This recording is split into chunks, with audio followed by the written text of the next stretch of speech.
भारताला ब्रिटिशांच्या जोखडातून मुक्त होऊन जवळपास 79 वर्ष पूर्ण झाली, तरीही देशातील अनेक भागांमध्ये भयंकर असं दारिद्र्य आणि गरिबी बघायला मिळते।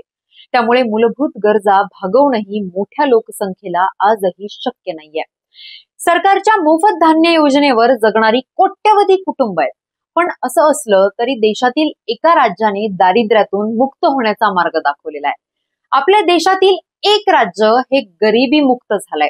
1 नोव्हेंबरला या संदर्भातील अधिकृत घोषणा केली जाणार आहे। ते राज्य कोणतं?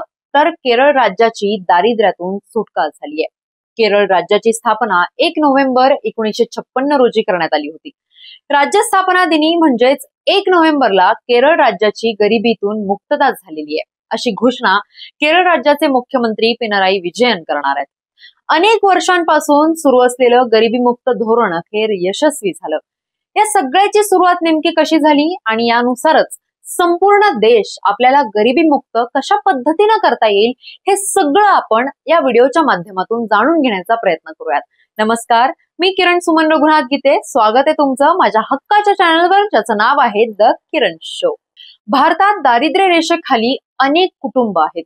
15 ऑगस्ट 1947 सालापासून ते आज म्हणजे 2025 पर्यंत का होईना भारतातील एक तरी राज्य गरिबीपासून मुक्त झालंय।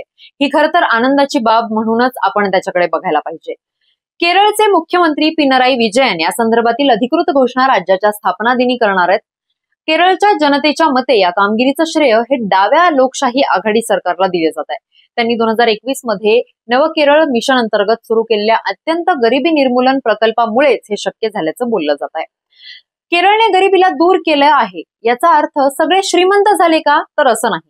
गरिबीतून मुक्तता झाली म्हणजे केरळातील प्रत्येक रहिवाशांकडे त्यांच्या प्राथमिक गरजा पूर्ण करता येतील इतकं उत्पन्न देणारा रोजगार आहे। आता आपण एक्स्ट्रीम पॉवर्टी लाईन म्हणजे अत्यंत दारिद्र्य रेषा म्हणजे काय ते आपण समजून घेऊयात। दारिद्र्य रेषा म्हणजे अन्न आणि निवारा यासारख्या मूलभूत गरजा पूर्ण करण्यासाठी आवश्यक असलेल्या किमान उत्पन्न किंवा उपभोगाच्या पातळीचा संदर्भ।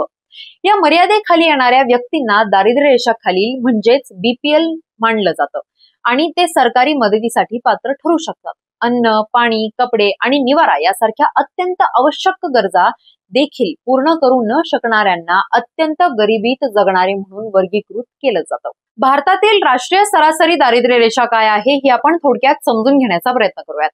भारतातील राष्ट्रीय सरासरी दारिद्र्य रेषा ग्रामीण भागात दरमहा 1059.42 रुपये आणि शहरी भागात दरमहा 1286 रुपये आहे।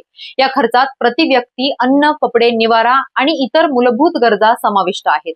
याचा अर्थ असा की जो कोणी दरमहा ही रक्कम खर्च करू शकत नाही त्याला दारिद्र्य रेषेखाली मानलं जातं। यात आता केरळची कामगिरी कशी निश्चित झाली ते पाहूयात। केरळची कामगिरी नीती आयोगाच्या 2021च्या अहवालाच्या आधारे निश्चित करण्यात आली, ज्यामध्ये असं आढळून आलं की केरळमधील फक्त 0.7% लोक दारिद्र्य रेषेखालीच राहतात। राज्य सरकारने या कुटुंबांची ओळख पटवली आणि त्यांची गरिबी दूर करण्यासाठी त्यांना अन्न, आरोग्य, उपजीविका आणि निवास सुविधा पुरवल्या।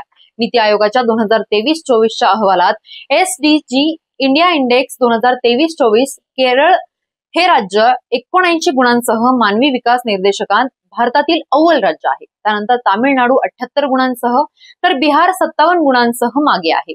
या क्रमवारीत 16 प्रमुख मानवी विकास उद्दिष्ट समाविष्ट आहेत। अशा प्रकारे केरळ राज्याची तर दारिद्र्यातून सुटका झाली। महाराष्ट्रातही लाखो बेवारस, गरीब आणि प्राथमिक सुविधांपासून वंचित असलेली कुटुंब आहेत। त्यांना प्राथमिक सुविधा कशा पोहोचवता येतील याकडे मात्र आपल्या सरकारचं विशेष लक्ष आहे असं मला तरी वाटत नाही। तुम्हाला काय वाटतं? महाराष्ट्राला गरिबीतून मुक्त करण्यासाठी सरकारने कोणती पावलं उचलावी जेणेकरून केरळ राज्यानंतर दारिद्र्यातून मुक्त होणारं भारतातील दुसरं राज्य हे महाराष्ट्र ठरेल? हे आम्हाला कमेंट करून नक्की सांगा। या व्हिडिओला लाईक करून जास्तीत जास्त शेअर करा आणि हो, द किरण शो या माझ्या युट्यूब चॅनलला सबस्क्राईब करायला अजिबात विसरू नका। धन्यवाद।